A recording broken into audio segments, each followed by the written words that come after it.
one of the first civilians into Raqqa in Israel after the when they were flattening Gaza, and I was shown the footage from Hamas's cell phones, cameras, body cams, and then the security cameras, everything. It's all integrated and cut and edited, so you see like the three angles. And I was absolutely horrified at the murders and the crimes that were committed on that October 7th.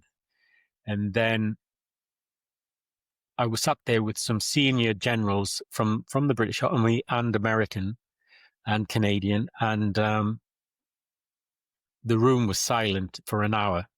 And we all left the room. Nobody spoke. We got onto a coach, and it was probably about 15 minutes before a Canadian brigadier leant over and he said, "Have you ever seen anything like that?" And I was just like, "Never." Because you're talking everything from babies up to grandparents, in the worst things ever. And it was because there was a lot of footage at the festival.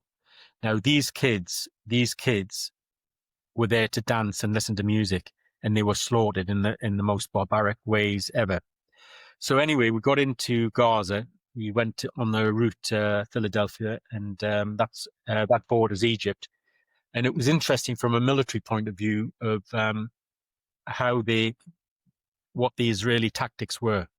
And I was speaking to this general that was he was doing overall ground cover, and they were clearing houses that were being rigged up with IEDs. And they showed us one building, and these IEDs weren't just small bombs; they were 45-gallon drums full of explosives, waiting, for soldiers to go in.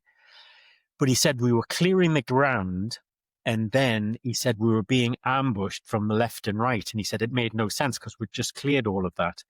And they didn't realize the tunnel systems that were underground. And they ranged from being maybe 20 feet to 200 feet deep, in different layers, where some of the tunnels you could drive a vehicle from north to south.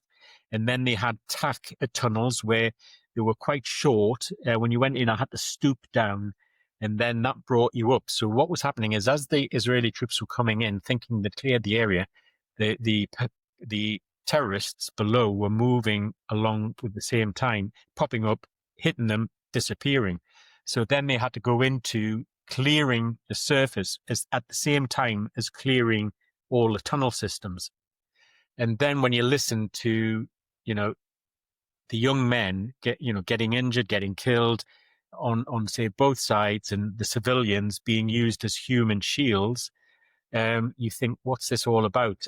And I think that comes with maturity and old age, that you just think, war is a dirty business.